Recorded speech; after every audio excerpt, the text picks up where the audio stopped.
Right, thank you everybody for coming out today to the town of Middleton. My name is Justin Saltzback. I'm the town administrator here. As a lot of you are aware, we're on day 17 of a fairly catastrophic and ongoing fire event, something that's not only unique to Middleton, but unfortunately we're seeing across the Commonwealth and across the Northeast realistically. So at this point in time locally, we're seeing just under 250 acres, roughly 80% contained between Middleton and North Reading. It's something that has really been a collaborative approach in terms of the resources, access to resources, not only local response, but mutual aid from surrounding communities, as well as support from the state, from the governor's office, the folks that are members of our State House delegation on Beacon Hill. We're all kind of in this together and actively working towards it. So real quickly, I'd like to just thank local fire departments, MEMA, the Department of Fire Services, DCR, Forestry, Danvers Water, where we're at right now, the Massachusetts State Police, the National Guard, as well as local businesses and residents in Middleton who have really shown their character in this moment and stepped up to support our first responders here in town. So under the leadership of Chief Lacoste here, our fire chief, the response has been exceptional, and there's still a long way to go. And so with that said, I'm going to hand it off to Governor Healey. Thank you for being here with us today. Thanks, Administrator. Thank you. Well, good morning, everyone. I want to thank the Administrator. I want to thank others who are here today. We have our Select Board Chair, Rick Cassiotis, our Fire Chief, as noted, Chief Lacoste, members of the State Legislature, Senator Tarr, Representative Cairns, Representative Jones, members of our Public Safety and Security team, including our Secretary, Terry Reedy, Deputy Secretary Sue Terry, our MEMA Director, Don Brantley, our State Fire Marshal, John Davin. We also have our Secretary of Energy and Environmental Affairs, Rebecca Tepper, our DCR Commissioner, Brian Arrigo, DCR Chief Fire Warden, Dave Salino, North Reading Fire Chief, Donald Statz. We thank you all for being here today. I just want to begin by thanking the firefighters who've been out there for weeks now, really battling winds, battling this drought, and battling an unprecedented number of wildfires in our state. In November alone, we've already seen a more than 10-fold increase in firefighters from what is the average. Last month, we saw a 1,200% increase in October for what the number of fires are typically for October. So that just speaks to the severity of this moment, how extreme the situation is, and the incredible work that these men and women have been having to do for days now to work to keep our communities safe. So I appreciate the immense effort and their sacrifice, and also the risks that they are putting in. 3 firefighters in Massachusetts have been injured. A firefighter in New York was recently killed due to falling trees, and we keep them in our prayers and know that there are a lot of risks associated with this job. I'm also here today to speak directly to the public, to let the public know that a lot of these fires that we're seeing, they're caused by human behavior, okay? Now is not the time to burn leaves. Now is not the time to go outside and light a fire out back and sit around one of our stoves. It's just not that time. And so my ask to the public is that you do everything that you can to minimize the risks, to protect our communities, to conserve water, and to support our firefighters. In Massachusetts, as I said, we had 208 fires in October. As of this weekend, 192 have been logged for November alone. And air quality continues to be affected in communities. The state has been providing emergency services, coordination, and resources through MEMA, DCR, our Department of Fire Services, the state police, the National Guard, who, by the way, is responsible for a lot of the water drops. We appreciate the work of the National Guard, the Department of Environmental Protection, the Department of Public Health, and Mass DOT. We're also receiving mutual aid assistance from Maine and New Hampshire through the Northeast Forest Fire Protection Compact. Current weather conditions, as you can see, present a very challenging situation. and we continue to face severe wildfire risk in Massachusetts. The National Weather Service has issued a red flag warning for almost all of Massachusetts today, meaning any outdoor fire is likely to spread and spread quickly and be very difficult to extinguish. We're in the midst of an extreme drought throughout every region in our state. We've had extremely low rainfall the last couple of months. Our Executive Office of Energy and Environmental Affairs has issued a level 3 critical drought alert for the central region of our state, as well as the northeast region where we are now. Western Massachusetts, Connecticut River Valley region, the southeast region are currently at level 2, which is still a significant drought condition. So what this means is that our groundwater levels have declined. That means there's less in our rivers and in our lakes. And it means I'm asking the public to conserve water at this time because we need it to fight fires. It's really important that people do things like run their dishwasher less frequently. Make sure you're running your washing machine only at full capacity. Take shorter showers. I'm going to tell my kids, take shorter showers and fix plumbing leaks immediately. This is important because we got to conserve water because it's being used right now to fight these fires. And finally, most importantly, no outdoor fires while these conditions continue. Some state parks have temporarily closed because of fires in that area, or they're being in a real high-risk area. We've put a ban on open flame and charcoal fires at all of our state parks. Pay attention to local restrictions and guidance. And please, everybody, just use common sense and don't contribute to creating risks. No fire pits, no charcoal grilling, no burning leaves, nothing that can send sparks right now. So let's do it. Let's work to make their job less difficult, and let's all stay safe and alert. And with that, I'd like to turn it over to our State Fire Marshal, John Davin.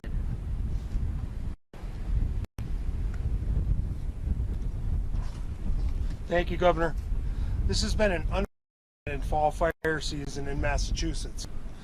I want to join Governor Healey in recognizing the monumental work of the state's firefighters over the past several weeks. Many of them have been working for days on end to protect their communities, and they're also deploying across the Commonwealth as part of our statewide fire mobilization plan to help protect other communities, and their work has been nothing but heroic. I have two core messages today. The first is to the public, and as the governor said, please use common sense. The weather conditions in Massachusetts have left outdoor fuel sources extremely dry. Any fire will spread quickly and will become very difficult to control. The fire will burn wide and it will burn deep into the ground.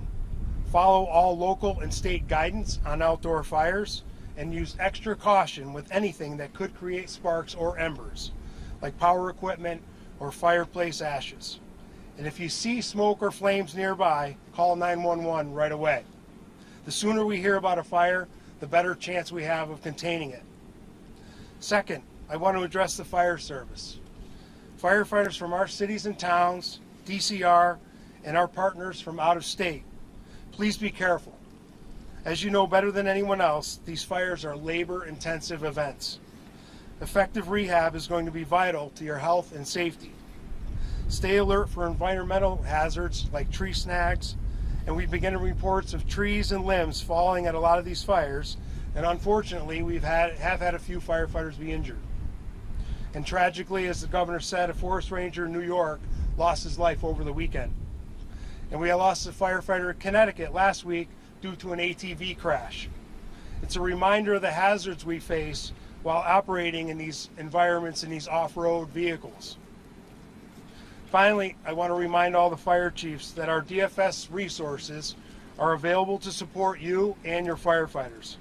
We have drones, off-road vehicles, rehab units, and incident support units are all available, along with personnel to staff them. We've been working closely with our partners at MEMA, DCR, and the National Guard, and all of our state partners will meet your requests. We'll be there whenever and wherever you need us. Thank you very much. Thanks very much. Now I want to welcome up our Chief Fire Warden for the state, Dave Salino.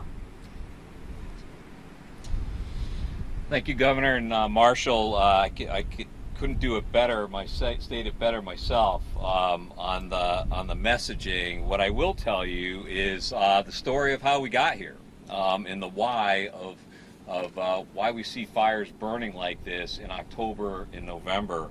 The governor said it very eloquently. What a huge increase. We averaged 15 fires, wildland fires, in the last 6 years in the month of October, and we're at 212 logged into the system here this year. And on day 12 of November, we're at actually 261. Those numbers are fluid, by the way. There's so much activity going on that they're changing by the hour as we get fires into the system. And so where did this start? It really started at the end of August. At the end of August, we started to see a shift in the weather pattern, and we started to see dry periods work themselves in. And lo and behold, not much rain in the month of October. We started to see a lot of fire activity by middle October, starting to ramp up, and the fire behavior changed.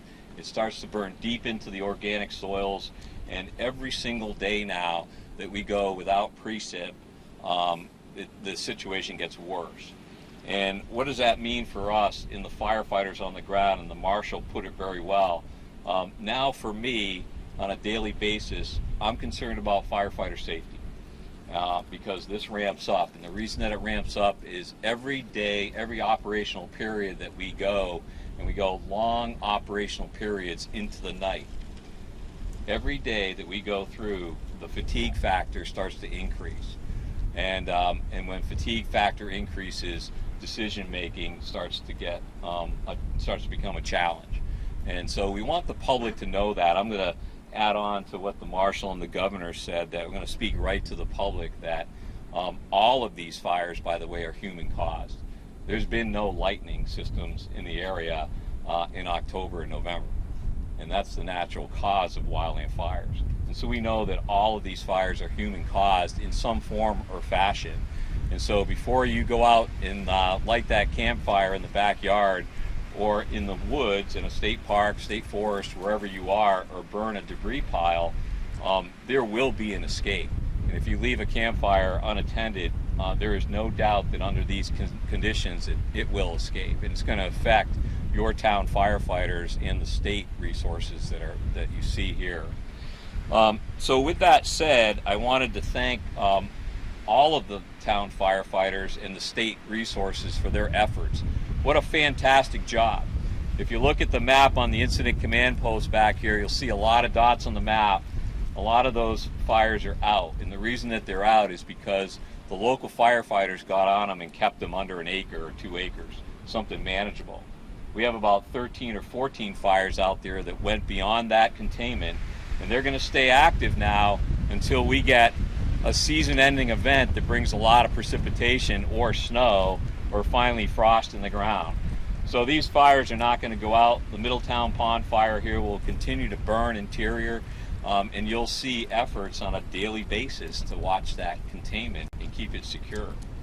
So keep the firefighters in your thoughts and prayers as we go through this.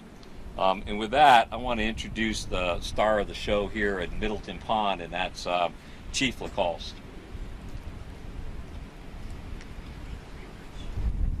Good morning, everybody. So first off, I just want to start by thanking the following agencies for participating in this historic event. First off, the Middleton Fire Department. Our staff has been working hard for a number of days now. We're in day 17. They've been fantastic, and I really appreciate it. Also, the 70 area fire departments across the Commonwealth that have participated in this event as well. They've played a huge role in working to extinguish this fire, and we certainly appreciate it. The DCR staff, you guys are the true heroes. You're the experts. We certainly rely on you for your expertise. They've been fantastic, along with the DFS staff, MEMA staff. They've provided the kind of my home away from home for the past 17 days. setting up that command post, and the Mass State Police with their them supplying the drone units for us. As far as the fire updates, as the town administrator mentioned, the fire is approximately 80% contained with an acreage of about 242 acres. So right now we're just patrolling the perimeter, trying to contain the hotspots inside the box, and we're going to be here for multiple days. The fire is going to emit smoke for a number of days until we get some substantial rain, so we're just going to keep plugging along as long as needed. Another safety reminder, in addition to the ban of the outdoor flames, we're seeing people that they want to go in the woods and kind of survey the damage. We ask that you stay out of the woods. So many of the trees have been weakened by these fires, so we worry about trees falling. So if you could please stay away from the woods, let us do our job, and we'll get there eventually. So thank you very much. I want to turn it over to Chief Staff now for a few statements. Thank you, Chief Lacoste. Good afternoon, everybody. Just echoing Chief Lacoste's statements and everybody around or behind me. I just want to thank the public support of the fire service in general, and also speaking to the safety concerns before. Please, please, please, no outdoor fires. This has been extremely difficult to deal with, and I think you'd be doing us a great service by just heeding those warnings. So again, thank you for your support, and you can do more by supporting us by just taking note of those warnings. So thank you. Thanks. Governor. Thanks, Chief. Thanks, Chief. We're happy to take any questions on topic. When you talk about how a lot of these fires are all man-made, do you anticipate any charges perhaps from people who are starting them and actually find out that the person did it? Now that'll be the determination of local law enforcement. But again, the point is, let's not get ourselves in that position to begin with. Governor, how's the state preparing for future years, with situations like this? What are we doing right now to handle it better or be more prepared? Well, I welcome my colleagues, but look, I am so amazed and impressed by the coordination, on full display here between local and state agencies and authorities. We're going to continue to fund and provide resources, though they have been taxed, with this, and a lot of extra hours and overtime, and that's going to be a hit to municipal budgets. We know that. But I think we've got to continue to do the work investing and making our state as resilient as possible to more extreme weather. You guys covered extreme floods in central and western Massachusetts, right? Now we're experiencing this unprecedented wave of brush fires. So, we got to continue to make sure that we're supporting the infrastructure to deal with a changing climate and doing the very best we can to keep our communities and people safe. Governor, are you taking any extra precautions as far as the air quality concerns, especially perhaps with student athletes after school trying to compete or practice? Is that a concern at all? As of this time, no. But we'll leave that to local authorities. We'll continue to monitor the situation, and I think, it's a good point. People got to be smart out there when they can smell and see in the air that there's smoke. Know that means it's really poor air quality. Governor, we talked a lot about groundwater due to the drought being a lot drier underground. Some towns and communities in the state are dealing with major water concerns. The town of Attleboro, a surface water community, they have major concerns asking people to cut back. They're reaching out to the state to maybe work in some wells that have been cut off for them that they're not using. Is that something the state is working with them, or other communities dealing with similar issues because of this? Well, I'll let the secretary add any comments, and our MEMA director as well. But I'm grateful. This is the Danvers water plant. It's been tapped a lot lately, right out there, and a lot of drops. Credit again to the Guard and the state police, the drone unit. But a lot of work is happening, and levels are really low. And so, we'll do all that we can to support our local communities in what is a challenging time. Do you have anything to add on that front? So MEMA's role in something like that would be if there is a water crisis in a city or town, we would provide access to state level contracts for water distribution, and support community points of distribution for water. Outside of that, then working with the town and address any other emergency needs as they arise. What's the estimated cost so far to this? I don't have a figure for that. Okay, thanks everybody. Stay safe out there, and thank you to all the men and women who have been working so hard over the last few weeks. I hope that the wind subsides and that we get some precipitation really, really soon. Take care.